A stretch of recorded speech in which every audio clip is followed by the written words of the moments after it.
Hello, Woo! Dane. Welcome, everyone. Thank you for being my guest at the Access Me Salon. I Access love Me, being your guest on the Access Me Salon. So cool. I will ask you some private, intimate questions today. So this is not about the Dane facilitating and changing the world. Sure it Access, is. of course, it will be. Access Me is this incredible fundus A of fundus? It's recording a fundus. There's a fundus among us. where you can find so many Yeah, things. there's a fundus. Watch out. Do not touch the fundus. Yeah. Well, go touch it and go find the class when Dane was a class participant. I want to ask you about the time when you came along. We know the story with the Bars class that you read the little ad in the newspaper. I want to know what was the very first class, Dane, that you took with Gary Douglas, and how did that go? Oh dear, it was. I love thinking about it too because it was such a pivotal point in my life because bars literally saved my life. And I avoided doing foundation or anything else because I kind of didn't want the dream to die. We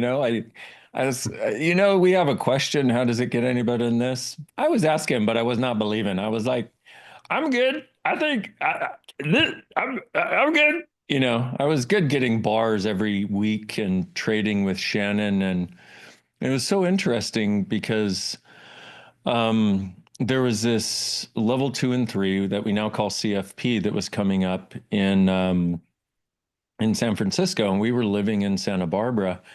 And Shannon was like, "Are you coming?" I'm like, "Oh no, I don't think so." And then I met Gary and ESB. ESB happened, and with the very first session with him, this whole universe of miracles opened up. And I started seeing everything through the eyes of how miraculous could this be? And so this level 2 and 3 was coming up, and I was like, uh, I sorry, I'm not gonna go because I didn't have the money to pay for it. And Gary said, look, he said, and please, everybody, don't try to do this. But at that time, it worked because basically it was like me, Gary, and 6 other people in Access. No, just kidding. Not quite that dynamic, but it was a much smaller thing. Man, it's amazing to think how small it was. We were in this room and there were, I think, 25 people maybe, and in this tiny little cheap ass hotel and just north of San Francisco. But the, I told him I couldn't go, and he said, "Look, I will trade you sessions." He said, "But you have to work on my whole family too." I was like, "Oh my God, you're the most generous motherfucker on the planet." Also, I was charging $25 a session for my wonderful chiropractic delivery. And he said, "Look, but I'm going to pay you 75 a session." I'm like, "Holy shit." And he's like, "Yeah, what you do is worth it." So I went there based on the fact that I had an agreement to be able, because I wasn't willing to be gifted it, and not from a place of not receiving, but from wanting to honor the gift that this thing is, this amazing thing called access. And over the course of that weekend, wow, it's like it's so interesting because I listen to audios all the time, you know, and what I know about them, and I learned this by getting the audios of that class and listening to them all the time. And I mean all the time. I mean, I wore out cassette tapes. And guess how Daddy Dane had to listen to audios, you lazy fucks. I didn't just have an app with thousands of classes there where I'm like, oh, press play. Oh my God, it's too much. I just can't figure it out. There's just too much here. Oh, can't you organize it? Hey, I listen to cassette tapes, asshole. All right. Okay. Not only that, but the guy that was doing the everything that brought up, Pac Pod, the guy that was doing the recording at the time, he had one little microphone from Radio Shack up on the wall or on a table somewhere in the room to get everybody's questions. So you would hear this on the cassette tapes, okay? And I walked around with a cassette player, kind of like what's his name in Guardians of the Galaxy. You know, he wouldn't take it like that was his most vital possession, right? And for a long time, I didn't even have an auto reverse cassette player because I couldn't afford one. So I had to, once the side ended, I had to switch to the other side. I was like, okay, but I was willing to do whatever it took. And there was such an energy on these audios that every time I listened, I changed more. Every single time I listened, I heard something where I was like, has that always been there? Shit, Gary, did you say this? He's like, yeah. I'm like, whoa, that's weird. And it made me aware of how much I wasn't hearing. But being in that class, you know, and I would listen to the audios, and because there was only one little microphone for participant questions, you would hear, and Gary go, oh my God, that is the question to unlock all of consciousness. Let me share, you know. And so, you know, I'd turn it up. I'd be like trying to hear what they said. And it wasn't really that relevant because it was what he answered in response to it. But I remember asking him questions about things like money. And I also remember before going to that class, I was like, okay, I really need to change my money situation and I need some help. And in that particular class, there was enough info to deliver an intro class on money, an intro class on relationships, and an intro class on bodies. And I was like, holy shit. So I came home and I did an intro class on money, my favorite subject. And it was so interesting to be there and ask questions from an earnest desire for change, and also to perceive how a group of people in a room who were actually desiring something different created a space for it to occur, you know? And So you did ask questions to Gary in that class. yeah, I am curious now because I want to find it on the Access Me app and listen to your very first question. Can you give a little hint what year I need to look for? I think it's 2001, 2001 level 2 and 3. And I think it was in Corte Madera, California, somewhere in Northern California. It might have said San Francisco or Corte Madera or something like that. So did you just ask questions or did you also offer sessions in that class? Oh my God. Oh, dude. Once again, that everything that the class presented, everything Gary presented, just changed my whole world because he said, look, here's the other thing I'm going to allow you to do. He's like, what you do, nobody else does. He's like, come up and you can work on people. You know, you can do sessions in the back of the room and I'll announce for you that you're doing these sessions. Cause I'd literally just started doing ESP and I was like, and, you know, and I was doing it with people in my practice, my chiropractic practice, who were sort of getting it, sort of not, right? And so for me, I had so many issues regarding asking for money, well, asking for anything, receiving anything, really, because as we have been told, even if we don't get it, a lack of money truly is only from a lack of receiving and points of view about receiving. And so he said, okay, tell me how much you want to charge for your sessions. Well, I was trading with him. I was charging $25 for my chiropractic sessions.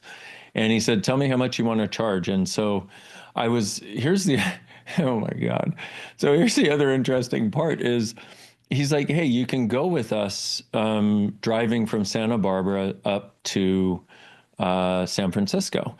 And I went, oh my God, thank you so much. So I pile in the car with Shannon, somebody else, and this guy Raymond, and I have with me 10 peanut butter and jelly sandwiches. And they're on this stuff called sprouted grain bread. I don't know if any of you have ever tried sprouted grain bread, but if you would like a sample of it, go out in somebody's yard where they have grass, get down on all fours and just start chewing on the grass. Yeah, like that. It tastes like that without the yumminess of chlorophyll. So take the chlorophyll out. Maybe you're better off if you just dig up the grass and chew on the dirt. Yeah. Put peanut butter and jelly on that shit. Okay. Now, the reason I was doing that was because number one, it's healthy, but number two, um, the sandwiches would last. Oh, balloons. You're welcome. Hello. I do the weirdest shit. Zoom just like it's here. Let me do the thing that I learned and see if it Oh, works. you have that. Oh, Oh, you have this AI feature. hearts for my people. Hello. Right here, people. Um, I also brought so these sandwiches last a long time because they're basically on cardboard that's in the form of something natural or I don't know. And I brought several pounds of trail mix with M&Ms in it because I like M&Ms in my trail mix. It's the only reason I actually eat trail mix. And I brought granola bars. If you've never eaten a granola bar, just take a piece of cardboard right now and start chewing on that. Here was my flavor profile. Awesome. Now, here's the thing. I took this, and while we were on our way up there, I'm like, hey, does anybody want a sandwich? And everybody's like, no. I'm like, anybody want trail mix? No. Anybody want a granola bar? No. Like, who are you and what the fuck are you trying to feed us? Kind of was the general consensus in the car, right? But what they didn't know is this was my food for the weekend. I didn't have money to pay for food. I didn't fucking have money to pay for lunch, man. And so, and also, I, Gary put me in touch with this lady who had a house where all of us poor access people were staying, like a bunch. It was like a house, and there were like 18 people that were staying there. And so I went there, and on the way to class the next day, it was like 45 minutes from class. On the way to class the next day, I said, will you help me with something? Gary asked me how much I want to charge, and I don't know what to say. He says what I'm doing is miraculous, but I'm scared, and she said, okay. So, and we did some processing that we had at the time, which, by the way, another element for you guys is the processing we have now is only about 1 billion times more effective. And but listening to the old processing, you apply the new and it becomes even more effective. But so she said, okay, what would you be almost terrified to ask for? Like what amount, if you asked for it, would be so exciting it would be almost terrifying? And I was like, oh my God, okay, for like a session, I'll probably do like an hour, $60. And I could barely say the words $60. I was like, $60. And she went, okay, cool. And so we got there, and Gary's like, so how much do you want to charge? I went, oh, I said, I'm going to tell people that you're doing sessions and recommend you. I went, $60. And so class starts, and he goes, hey, this is Dain. I just met him. I don't know what the fuck he does, but it's miraculous. Normally he charges $120 for a session, but for you guys, it's only 80. I was like, all the beyonds, creating the beyond, eternally beyond. I kept running that. It didn't help. And I was like, oh my God. And I had all these people. So I had several people sign up on day one and I worked on them. And then they would go tell other people. And then I had so many people, I couldn't work on them all. And I was like, oh my God, not one person paid me less than $120. And some people paid me more. And it was so much fun to have people who were able to let in this weirdness that I was being as a magical element. It changed my fucking life. So there.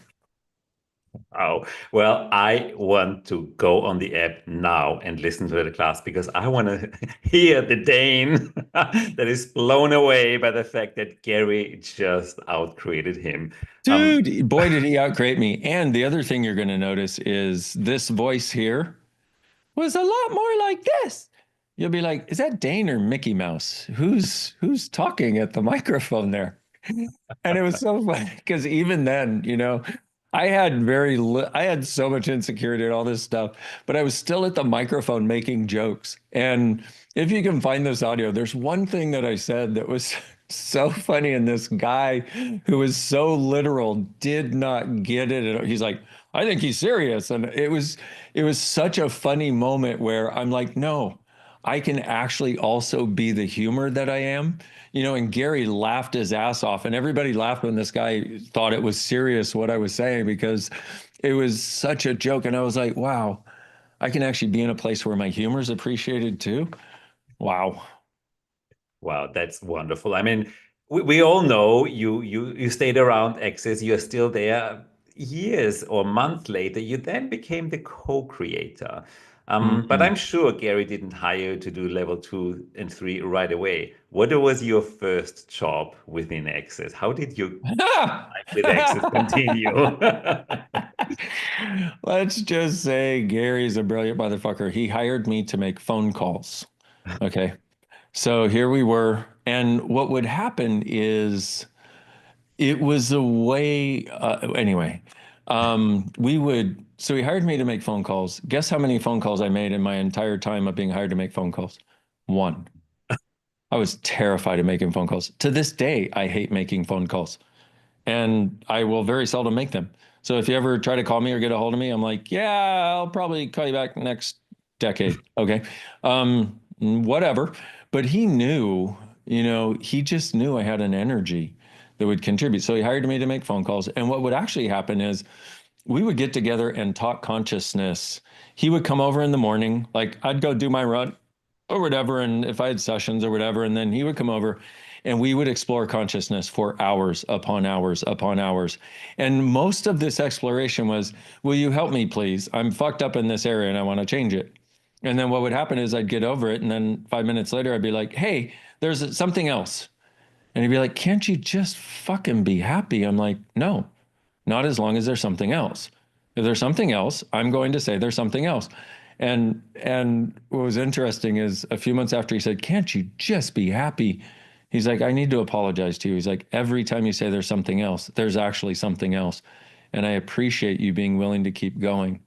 And I was like, cool, then I'll keep going. So I also know from my inside information where I prepared for the interview, you then started actually being involved in the recordings. How did that? Oh, yeah. It was a happy time for all. What happened was, so this guy oh man, I got so frustrated in my own world because this guy didn't care about the quality. He was there to support his lifestyle. And oh my goodness. So finally, he and his wife, and this was Gary's basic core team when I came along.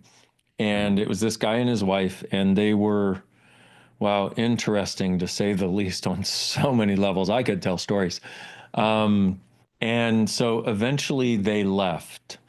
And it was interesting because they weren't, yeah. So anyway, eventually they left, and I'm like, hey, I'll do the recording.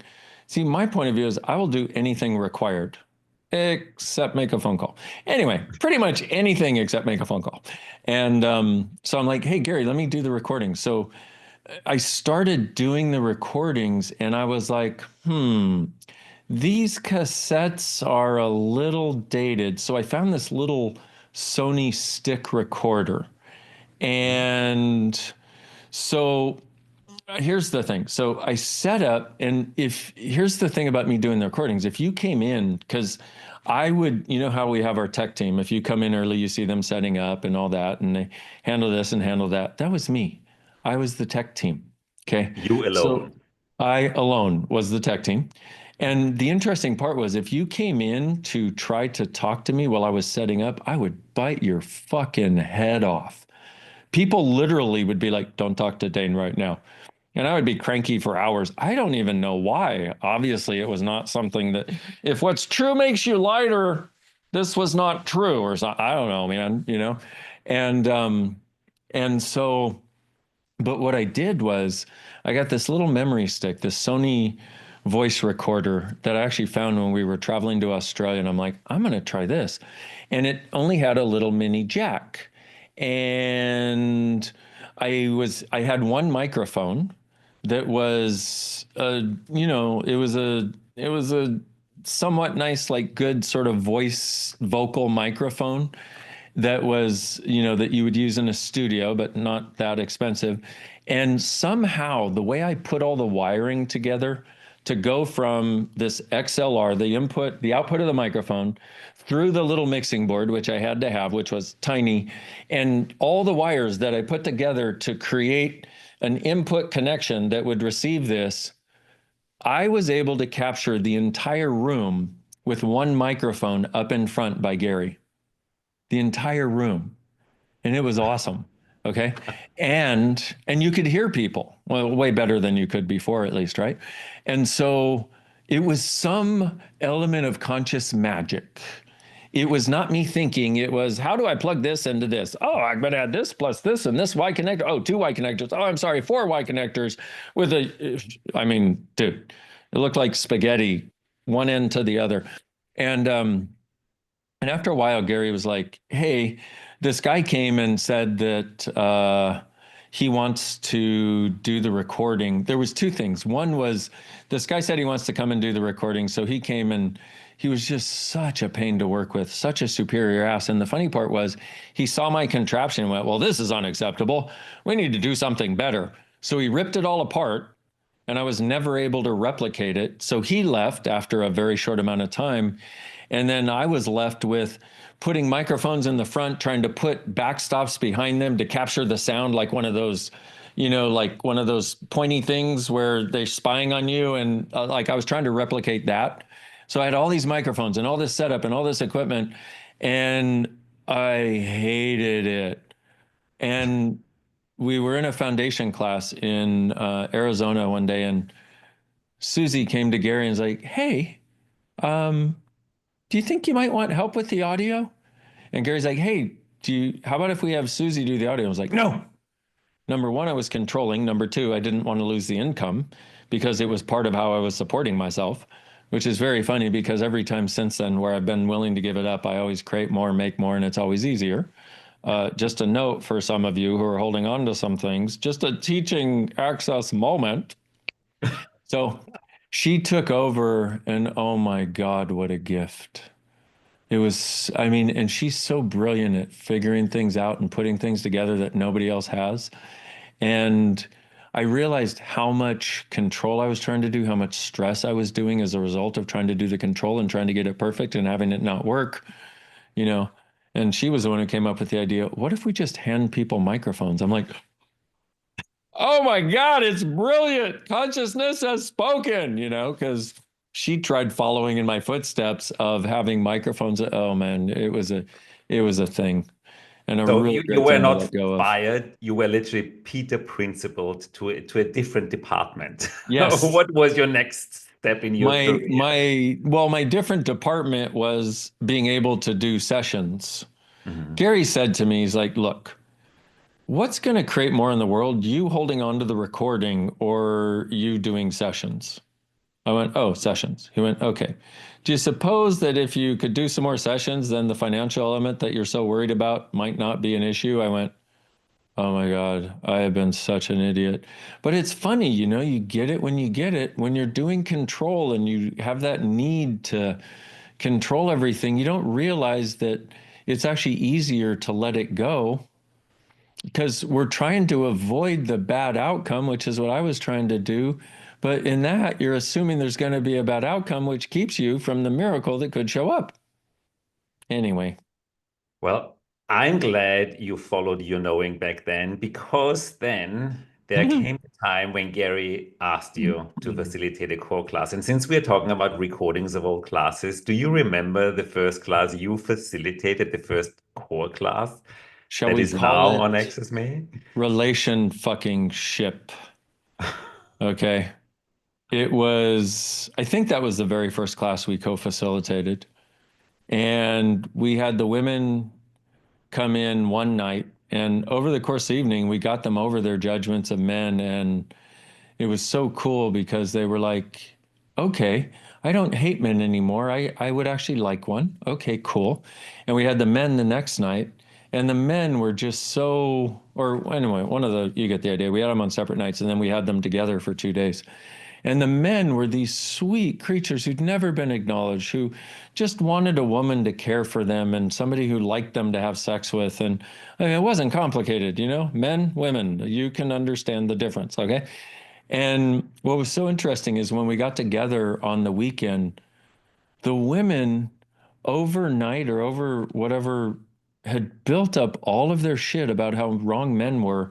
You don't hear a man speak until the second day at around noon because there was no space for their point of view to show up. It was so interesting to me to recognize that dynamic, and you see it energetically. And there was a lot of cool stuff that we got to.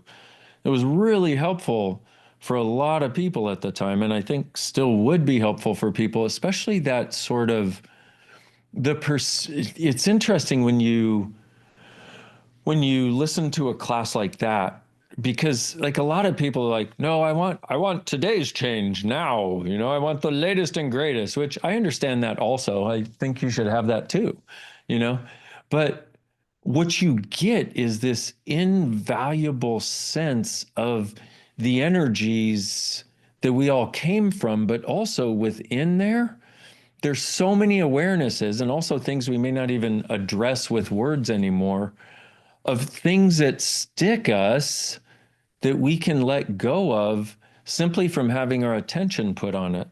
Plus, it gives this sort of backstory to the stories that are going on in our lives and in the world and in the universe, and a lot of times the things where there might be possibilities we can't choose. It's really kind of cool and fun to go listen to those, actually. So if our listeners want to listen to that class that you co-facilitated with Gary, your very first facilitation, what year would they need to look for a relationship class? A little Yeah. hint?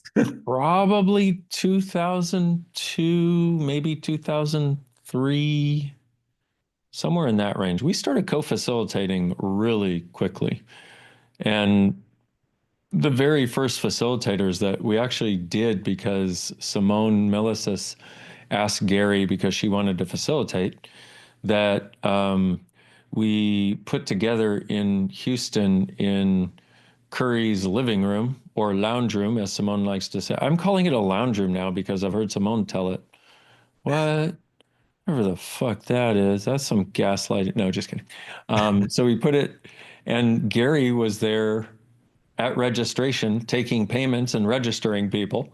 Simone paid with magnets. I was there as a co-facilitator, and some of the craziest people you've ever met were there too. I mean, it was just, you know, and here we are in somebody's living room with, I don't know, 11, 12 people as our facilitators class for that year. I mean, it's like, dude. Well, 20 years fast forward, Access is in 183 countries, a worldwide movement where every day an Access class is occurring. Um, which brings me to my last question. Everywhere, Access consciousness is in 803 countries. You have probably traveled to 120 of them. Um, what is In my your mind. what is your favorite country or place to go, or is every place unique for you? Every place is unique, and every place has its great things and, you know, its fixed points of view. And for me, um I it's so interesting to get the gift of being around different cultures, because people don't realize, like, you don't realize if you grow up in a place that you have a different flavor than other people who grew up in another place, just because you grew up in that place. And I love to harass every country, culture, and everything else when I'm there, like socialist, you know, Austrians, you know, for example, as you know, you know. And the funny part is, like, oh, my first international travel, other than Australia and New Zealand, which I went to with Gary, my first invitation to go someplace else was Sweden. And I went there, and one of the things I have is a keen eye for observation, you might say, and especially the energetic observation. And while I was there, I was noticing all of these uniquely Swedish characteristics. And the funny part is, Swedes and Austrians have the same level of superiority in how they are right, whatever they are being and doing, and no one else can compare. And it's funny to tell them that when you're in their country. They really love hearing things like that. Anyway, but I would point fun at things like if you're in Sweden and you're in an elevator, what is the most interesting thing in the elevator? The floor. Okay. People will not talk to each other in an elevator in Sweden, or at least they didn't used to. I've seen that change actually over the years. And then after being there several times and realizing that the reason they don't talk to each other is because the way you start a relationship with someone in Sweden is by, you want to know how? How? You ready? Here it is. Yes. You might miss it, but just watch for it, okay? Here's how you start a relationship in Sweden. Hi. Okay? Like you look them in the eyes and you say hi, you are now in relationship. You are on your way to getting married, you just don't know it yet. Which made me understand why they don't talk to each other in the friggin' elevator, right? So I would poke fun at things like this because for me, if we can make fun of it and laugh at it, we're no longer controlled by it. Well, a lot of people don't have my sense of humor. That may be an understatement. So it was funny because for years, Katarina thought I didn't like Sweden and I didn't like coming to Sweden. I'm like, oh my God, I love it here. It's wonderful. She's like, but you say this and this and this about Swedes. I'm like, yeah, that's because that's how you guys are functioning, as though that's true. I'm like, it's not true for any of us. You know, whatever flavor we grew up with around the world, we don't realize that there are many more flavors available. And the reason I poke fun is because if you're not laughing, you're being it and defending it and proving that it's right, which means you're stuck.